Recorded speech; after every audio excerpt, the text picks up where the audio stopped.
بسم اللہ الرحمن الرحیم کہ جمعیت علماء اسلام نے 1 جون کو مظفر گڑھ میں جنوبی اضلاع کا ملین مارچ یا عوامی اسمبلی کے انعقاد کا اعلان کیا ہے۔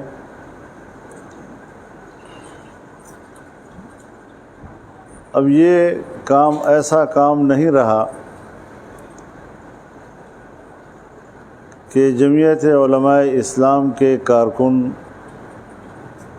اس سے ناآشنا ہوں۔ گزشتہ 4-5 سالوں میں آپ یہی کام کرتے رہے ہیں، اور ایسے ملین مارچ کو کامیاب بنانے کی کیا ترتیب ہوتی ہے، کیا کیا تقاضے پورے کرنے ہوتے ہیں، کس طرح ہماری یونٹیں حرکت میں آتی ہیں، اور کس طرح وہ اپنے محلے اور اپنے یونین کونسل سے لوگوں کو نکالتے ہیں، یہ سب آپ پہ بارہا گزر چکا ہے اور آپ اس کا پورا تجربہ رکھتے ہیں۔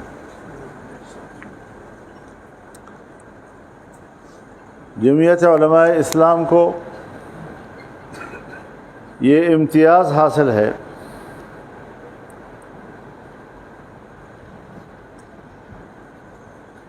کہ اس نے اپنے اصول کو برقرار رکھا ہے،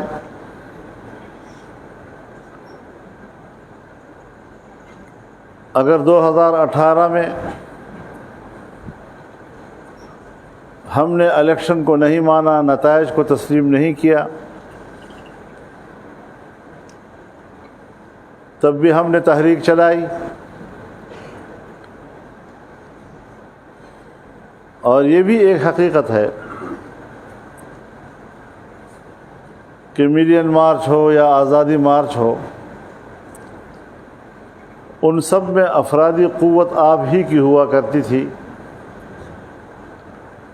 دوسری جماعتوں کے قائدین ہمارے کنٹینر پر مہمان ہوا کرتے تھے۔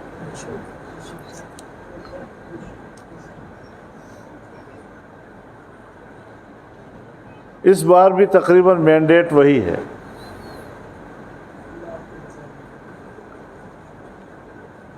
اس لیے ہم نے یہ سوال کیا کہ اگر اسی مینڈیٹ کے ساتھ نتیجہ 2018 میں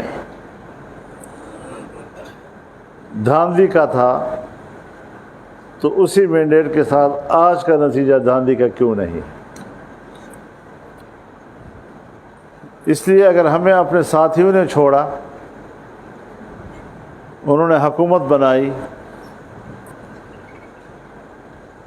تو ہم نے ان کو قربان کر دیا، لیکن اپنے اصول کو ہم نے نہیں چھوڑا۔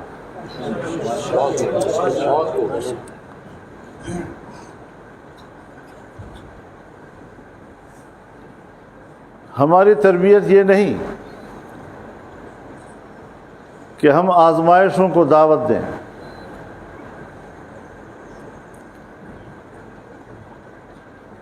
لیکن اگر آزمائش آ جاتی ہے، مقدر ہے،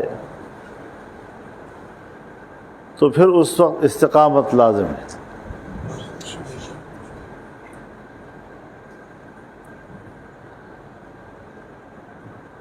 رسول اللہ صلی اللہ علیہ وسلم کا ارشاد ہے،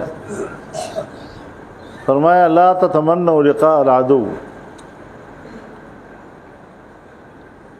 وَإِذَا لَقِيتُمْ فَاثْبُتُوا فَإِنَّ الْجَنَّةَ تَحْتَ ظِلَالِ السُّيُوفِ۔ دشمن کا سامنا کرنے کی تمنائیں نہ کیا کرو، لیکن اگر مقدر ہے اور آمنا سامنا ہو گیا تو پھر ڈٹ جاؤ۔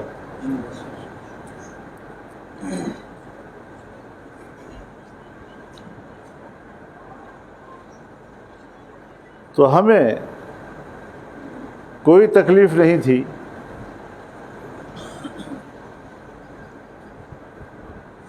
ہم بھی نتائج کو تسلیم کرنے کا اعلان کر سکتے تھے، لیکن اس کا معنی یہ ہوتا کہ جس طرح ہماری اسٹیبلشمنٹ نے، ہمارے مقتدرہ نے، ہماری خفیہ ایجنسیوں نے جمعیت علماء اسلام کو باقاعدہ منصوبہ بندی کے تحت ذبح کیا، ہم اپنی ذبح پر راضی اور قانع ہو جاتے، اور جب معاملہ یہاں پر پہنچتا ہے تو پھر ان کی بھی ایک تاریخ ہے، وہ جانے، اور ان کی تاریخ، اور ہماری بھی ایک تاریخ ہے، ہم نے اپنی تاریخ کی پھر خود لاج رکھنی ہے۔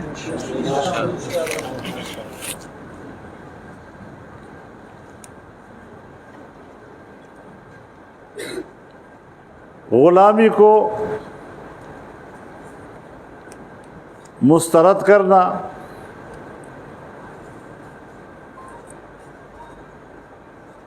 غلامی کے ساتھ بھڑ جانا،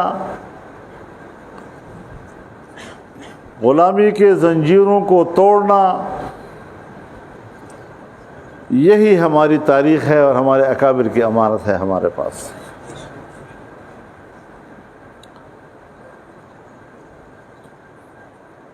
مجھے نہیں معلوم تھا جب الیکشن کے نتائج آئے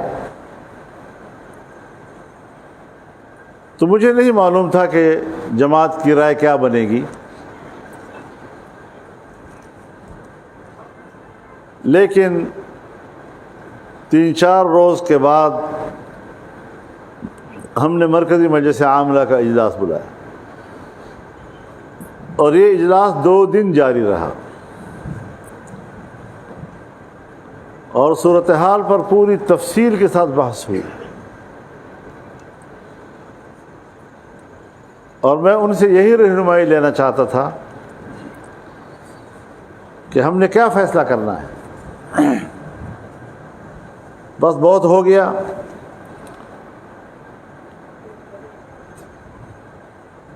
4-5 سال ہمارا کارکن روڈوں پہ رہا، دھوپ میں کھڑا رہا، بارشوں میں کھڑا رہا، تیز تند ہواؤں کو اور ناموافق موسم کو برداشت کیا،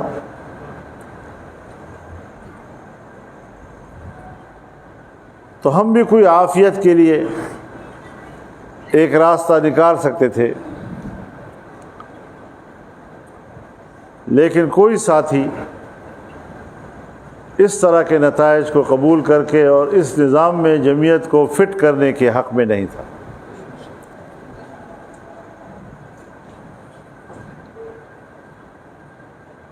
جب فیصلہ یہی ہوا، ساتھیوں نے اسی پہ اتفاق کیا، تو مجھے بھی شرح صدر ہوا، اور یقین جانیے ایسے مواقع پر چونکہ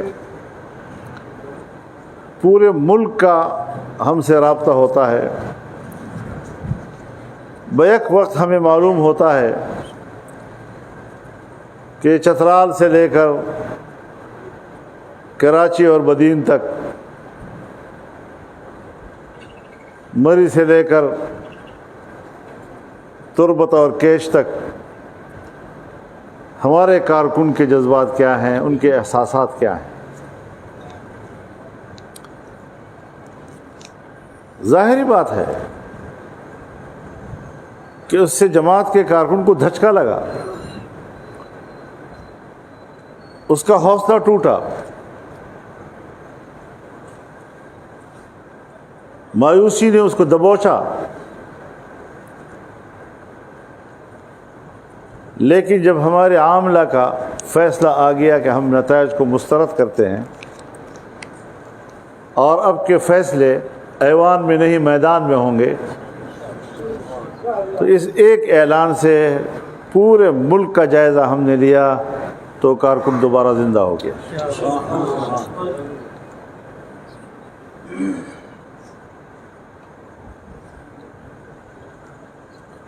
اور یہی مسلمان کا خاصہ ہونا چاہیے.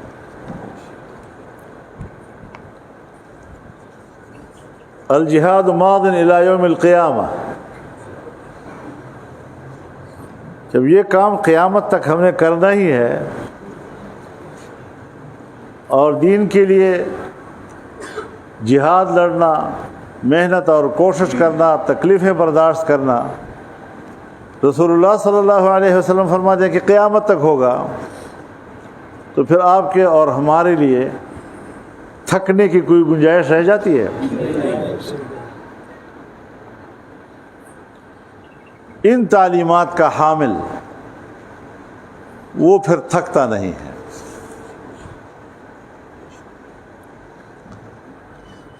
اور کتنا بڑا احسان ہے ہمارے اوپر، ہمارے اکابر کا، ہمارے اسلاف کا،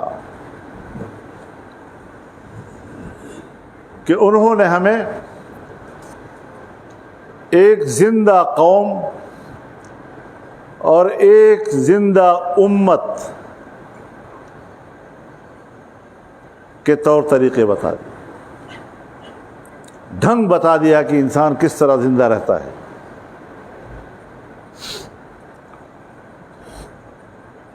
اور جب ہم نے کام کا آغاز کیا، پہلا جلسہ ہمارا شین میں ہوا، چونکہ یہ میرا انتخابی حلقہ بھی تھا، میں الیکشن میں گیا ہی نہیں تھا، اور یہ دورہ بھی ان کا شکریہ ادا کرنے کے لیے تھا. اور ہم سے کوئی 10 دن پہلے وہاں ایک جلسہ ہوا دوسری پارٹیوں کا،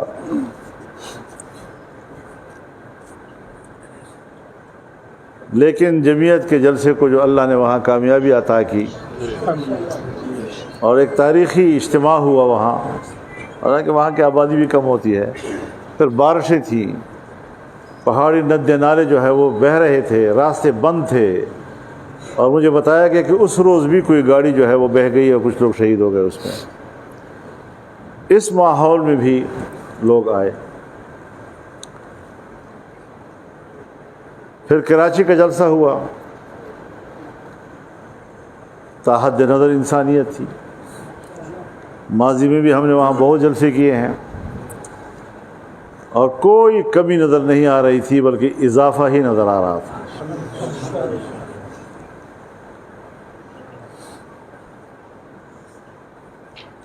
ان 2 جلسوں نے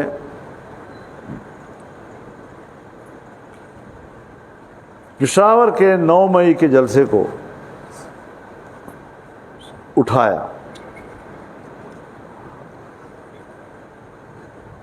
اور کسی زمانے میں جب ہم نے یہاں ملین مارچ کیا تھا اسی جگہ پہ کیا.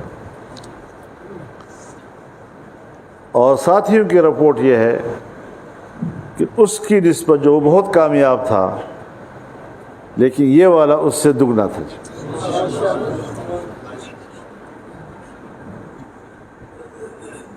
بہت بڑی عوامی قوت آ گئی ہے. تو جمعیت علماء اسلام آج پاکستان کی ایک بڑی عوامی سیاسی قوت ہے، لیکن ہمیں اس جدوجہد میں اتنا اندازہ لگ گیا کہ کون ہے جو ہمارے راستے میں رکاوٹ بنتا ہے. عالمی سطح پر بھی ہمیں معلوم ہو گیا اور ملک کے اندر بھی ہمیں معلوم ہو گیا. اس لیے ہم نے اصل مجرم کو اس وقت ٹارگٹ پہ رکھا ہوا ہے.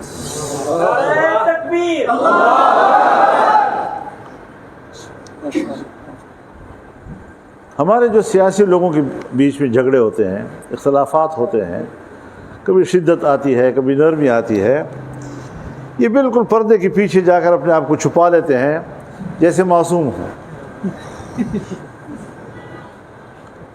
اور اصل مجرم یہی ہوتے ہیں. تو اب ہم نے ان کو براہ راست کہنا ہے کہ میرے مجرم آپ ہیں. پچھلی دفعہ ایک ملاقات ہوئی میری، ایک بڑے سے بھی اور دوسرے بڑے سے بھی.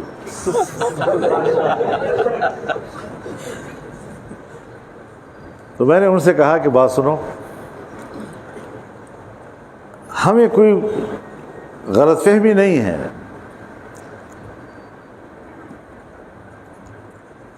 الیکشن کے جو دھاندلی والے نتائج ہیں، ہم کوئی پاگل نہیں ہیں کہ ہمیں پتہ نہیں ہے، ہمیں خوب پتہ ہے کہ آپ نے کیا ہے.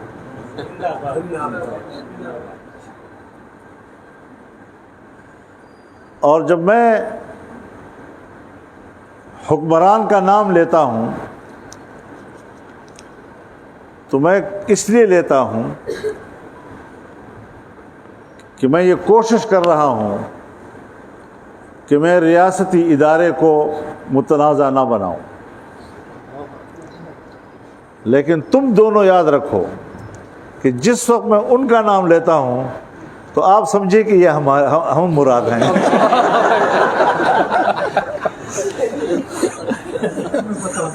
آپ کو پتہ ہونا چاہیے کہ یہ ہمیں کہہ رہا ہے.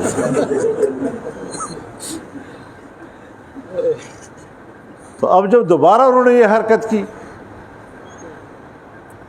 تو اب ہم نے کہا کہ اب ہم براہ راست آپ کو کہتے ہیں، تم فوج کو کیوں ملوث کرتے ہو ان چیزوں میں؟ فوج کو کیوں متنازع بناتے ہو؟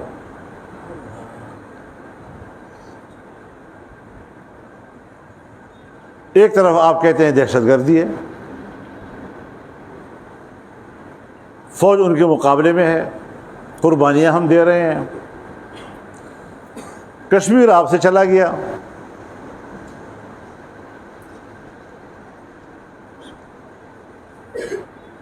اور ابھی جو چند روز پہلے آپ نے خبریں سنی کشمیر کی، کیسے لوگ نکلے، پورا کشمیر، آزاد کشمیر امڑ آیا.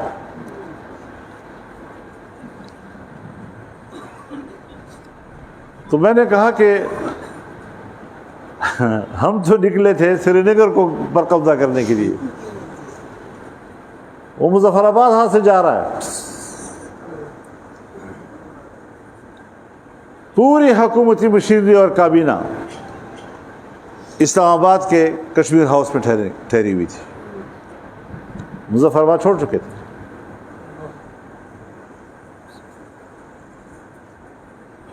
اب ایسے حالات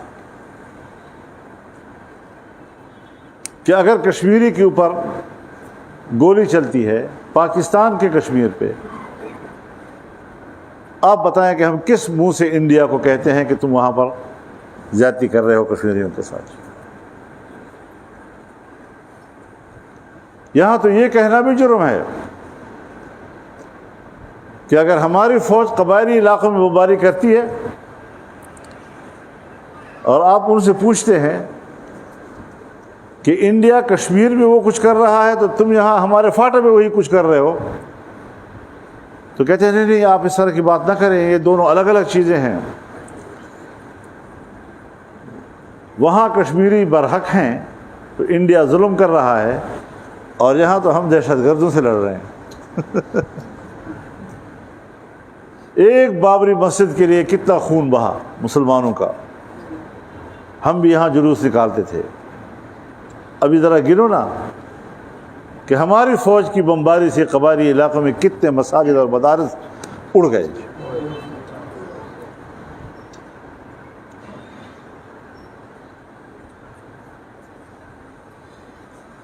ابھی کل جنوبی وزیرستان میں ڈرون حملہ کیا ہے. پہلے کہا ہم نے دہشت گردوں کو مارا ہے، اب ایک 80 سالہ بزرگ، اس کی بیوی، وہ بھی بڈھی ہوگی بیچاری 80 سال کی، اس کے 2 بچے، بیٹیاں، کس کے سامنے وہ روئیں گے؟ اب اس کو بھی ہم دہشت گردی کے خلاف جنگ کے زمرے میں لائیں گے. اندھے پن میں آپ جو کچھ کریں آپ سے کوئی پوچھنے والا نہیں ہے. جس کو پکڑ لیا یہ دہشت گرد ہے.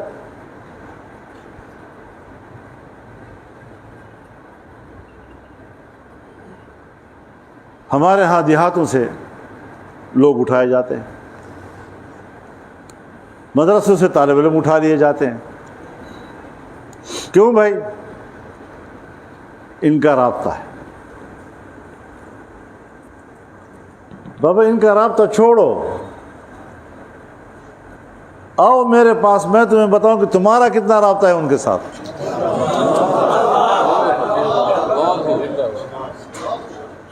کہتے ہیں جی ان کو کھانا کھلایا ہے, چائے پلائی ہے. بھائی میرا ایک پیالہ پلانا, اب یہ 7 8 10 آدمی مسلح بڑے بڑے بالوں والے وہ گھر پہ آ جائیں, آپ کھانا نہیں کھلائیں گے؟ آپ تو معمولی بات ہے حضرت, جنرل صاحب بھی گھر میں بیٹھے ہوں اور یہ پہنچ جائے وہ بھی کھلائے گا. اور حقیقت یہ ہے کہ ہمارے جتنے پروجیکٹس ہیں جس کے لیے سرکاری خزانے میں فنڈ متعین ہوتا ہے اس کا 10% ان کو دیا جاتا ہے. تم سرکاری خزانے سے لوگوں کی امانت, اس پہ جب ٹینڈر ہوتا ہے تو اس میں 10% آپ ان کو عطا کرتے ہیں. یہ چیزیں نامناسب ہیں, یہ غلط ہیں. مدارس نے آپ کا ساتھ دیا ہے, مدارس نے ملک کا ساتھ دیا, مدارس نے آئین کا ساتھ دیا, مدارس نے اسلحے کے زور سے لڑنے اور فتح حاصل کرنے کا راستہ نہیں لیا. ان مدارس پر آپ کا دباؤ کس کے کہنے پہ ہے؟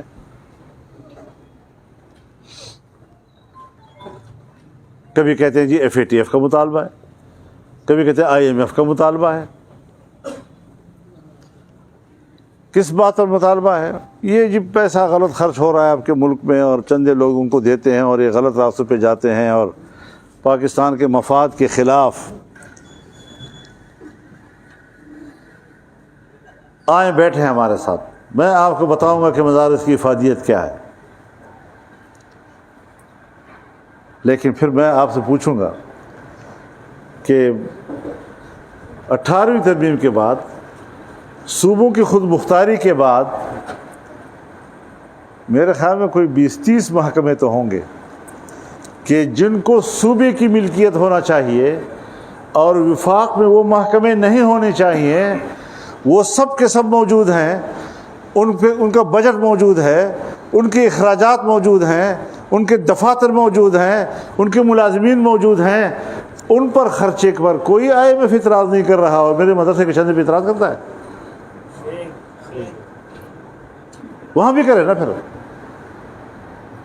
تو تو نے وزراء کی فوج موج وہاں رکھی ہوئی ہے اور صوبائی خود مختاری کے بعد وہ محکمہ صوبے میں ہے, وفاق میں نہیں ہونا چاہیے, وہ تو تم نے رکھے ہوئے ہیں. وہاں تو اخراجات بھی ہو رہے ہیں, فنڈ بھی ان کے لیے مختص کیے جاتے ہیں. وہاں پر IMF کی اطاعت کیوں نہیں کرتا؟ وہاں پر FATF کی اعتراض کیوں نہیں کرتا؟ یہ غیر حقیقت پسندانہ انداز سے کسی اور کا ایجنڈا لے کر اپنے ہی ملک کے شہریوں کے خلاف سفارہ ہو جانا, یہ زیب نہیں دیتا ہمارے اداروں میں. ان کو ہمارے شانہ بشانہ کھڑا ہونا چاہیے. اگر ہم ملک کے لیے ان کے شانہ بشانہ کھڑے ہیں تو ان کو بھی ہمارے شانہ بشانہ ہونا چاہیے. وہ چلے جاتے ہیں امریکہ کے صف میں کھڑے ہو جاتے ہیں, وہ یورپ کے صف میں کھڑے ہو جاتے ہیں, وہ IMF کے صف میں کھڑے ہو جاتے ہیں, وہ ورلڈ بینک کے صف میں کھڑے ہو جاتے ہیں, اور اپنے آپ کو ایسا مجبور بنا کر پیش کرتے ہیں کہ اگر ہم نے ان کی بات نہ مانی دیوالیہ ہو جائیں گے. تو دیوالیہ تو آپ ہیں, دیوالیہ کے سینگ تو نہیں ہوتے. دیوالیہ اس طرح ہوتا ہے جس طرح کہ ابھی تم ہو. بس وہ نام دیوالیہ کا بھی نہیں رکھا ہوا اس کو، اس سے بچنے کی کوشش کر رہے ہیں۔ اب آپ بتائیں مجھے، ایک طرف ملک غریب ہے، ایک طرف آپ کے ملک میں 45 لاکھ ٹن گندم موجود ہے، دوسری طرف نئی فصل آنے والی ہے، نئی فصل آنے سے 2 مہینے پہلے یا 3 مہینے پہلے آپ کو کس بھاولے کتے نے سونگا تھا کہ آپ 35 لاکھ ٹن گندم اور منگوا رہے ہیں؟ نتیجہ یہ نکل رہا ہے کہ آج کے کسان سے کوئی سرکار جو ہے وہ خرید نہیں رہی۔ تو باہر سے منگوانا اور ڈالروں میں باہر پیسے بھیجنا، اس سے اچھا نہ ہوتا کہ ہم اپنے کسان سے خریدتے، اس کا کچھ بچوں کو کچھ ہو جاتا۔ اس قسم کی چیزیں ہمارے ملک میں ہو رہی ہیں۔ اپنا احتساب انہوں نے نہیں کرنا۔ جب ہم ان پہ تنقید کریں گے تو ہماری تنقید پر کہیں گے کہ آپ ہم پہ تنقید کیوں کرتے ہیں، تو پھر کس پہ کریں؟ جرم آپ کرتے ہیں۔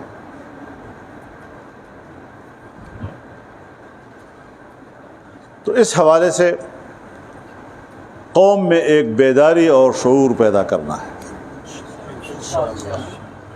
اور آپ کے پاس ایک 2 ٹوک موقف ہے، ایک واضح موقف جس میں نہ آپ کی ماضی کے کسی کردار سے اس کا تضاد ہے اور نہ اس وقت کے کردار کے ساتھ کوئی تضاد ہے۔ تو جس وضاحت کے ساتھ، جس بے باکی کے ساتھ، جس شرح صدر کے ساتھ آپ قوم کے سامنے بات کر سکتے ہیں، اس وقت کوئی دوسری پارٹی نہیں کر سکتی۔ تو انشاءاللہ العزیز اس موقف کو لے کر ہم آگے چلیں گے، اور اس ذہنیت کو انشاءاللہ شکست دینی ہے۔ میرے پاس آئے، شہباز شریف صاحب بھی آئے، نواز شریف صاحب بھی آئے کہ جی آپ ہمارے ساتھی ہیں، ہم نے اتنا اکٹھے کام کیا ہے، اتنا ہم نے مل کر مارے کھائی ہیں، اب حکومت میں بھی ہم اکٹھے ہو جائیں۔ میں نے کہا یہی تو میں کہہ رہا ہوں آپ سے، میں آپ سے یہی کہہ رہا ہوں کہ ہم نے مل کر مارے کھائی ہیں، مل کر ہم نے جدوجہد کی ہے، مل کر ہم نے کام کیا ہے، کافی سال تک کام کیا ہے۔ اب ہوا وہی کچھ ہے جو 2018 میں ہوا، آپ اقتدار میں چلے گئے، ہمیں باہر چھوڑ دیا۔ تو ہم آپ سے یہی کہہ رہے ہیں کہ آؤ اکٹھے چلیں، اپوزیشن میں بیٹھیں، تاکہ ہم قوم سے سچ کہہ سکیں۔ اب دھاندلی ہوئی ہے اور کھل کر ہوئی ہے، اور نواز شریف صاحب کو بھی پتہ ہے کہ دھاندلی ہوئی ہے، اور شہباز شریف صاحب کو بھی پتہ ہے کہ دھاندلی ہوئی ہے۔ اور اس دن میں نے پارلیمنٹ میں اسپیکر کو بھی کہا کیا بتاؤ، لاہور کی سیٹوں کی بات کرو، میں نے کہا تم مطمئن ہو؟ واقعتاً مطمئن نہیں ہے۔ اب زبان تو کہہ تو نہیں سکتے بیچارے، کیونکہ ادھر وہ کرسی کی بھی خراب ہوتی ہے پھر۔ تو جس شرح صدر و اطمینان کے ساتھ ہم اپنا موقف دے سکتے ہیں، شاید کوئی دوسرا دے سکتا ہے۔ تو آپ کی ذمہ داری بنے گی کہ جو جنوبی پنجاب کے تمام اضلاع حرکت میں آئیں اور ایک سچا پیغام ہم دیں۔ باقی اتحاد بنتے ہیں، اتحاد نہیں بنتے، وہ اپنے جگہ پر، لیکن اس وقت جمعیت علماء اسلام تنہا وہ سیاسی قوت ہے جس کو اپنے موقف میں عوامی پذیرائی مل رہی ہے اور بھرپور مل رہی ہے۔ انشاءاللہ اسی منہج پہ کام کریں گے ہم لوگ، اور یہ بھی آپ لوگ ذرا مد نظر رکھیں کہ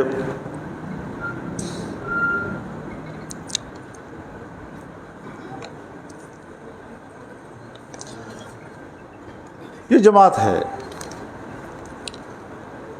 اور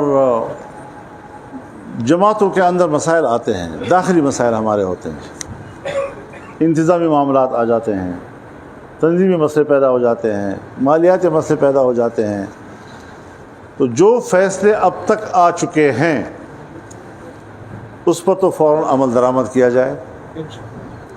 یہ جو ہم لوگ وہ مرغی کی ایک ہی ٹانگ پکڑ لیتے ہیں نا جی، کہ بھائی آپ کو ایک ادارے نے فیصلہ دے دیا ہے کہ یہ ہے صحیح، آپ غلط ہیں، آپ صحیح ہیں، بس ختم کر لو معاملہ۔ ورنہ اس کا معنی یہ ہے کہ آپ جماعت کے اندر جھگڑے میں دلچسپی لیتے ہیں، پرامن طریقے سے کام کرنے میں آپ دلچسپی نہیں لیتے۔ جبکہ رسول اللہ صلی اللہ علیہ وسلم فرماتے ہیں کہ اگر ایک شخص حق پر ہوتے ہوئے اپنے دعوے سے دستبردار ہو جائے تو فرمایا میں ضامن ہوں کہ قیامت کے روز جنت میں تمہارے لیے مکان بنائے گا۔ اب یہ مولوی صاحبان صرف دوسروں کو پڑھائیں گے یہ حدیث، خود اس پر عمل نہیں کریں گے۔ خود عمل کرو اس کے اوپر۔ اور چونکہ اب جلسے شروع ہو گئے تو اگر کہیں پر کوئی چیز موجود ہے طے نہیں ہوئی تو آپ لوگ اس کو چھیڑے نہیں، اب صرف اس پہ کام کریں، انشاءاللہ وہ ہو جائے گا۔ اس کے بعد پھر آپس میں بیٹھیں گے، گھر کی باتیں کریں گے آپس میں۔ تو یہ کچھ موضوعات میں عرض کرنے کے لیے حاضر ہوا تھا، اور آپ حضرات کو تکلیف بھی دی کہ چلو ایک بہانے ایک ملاقات بھی ہو جائے گی۔ تو میرے لیے سعادت کی بات ہے کہ میں یہاں آپ دوستوں سے مل رہا ہوں، ملاقات کر رہا ہوں، اور انشاءاللہ اس کو کس تاریخ کو ہے، 1 جون کے اجتماع کے لیے تیاریوں کا آغاز تصور کر لیں، یا اس سلسلے کی ایک کڑی تصور کر لیں۔ اللہ تعالیٰ ہمیں کامیابی عطا فرمائے۔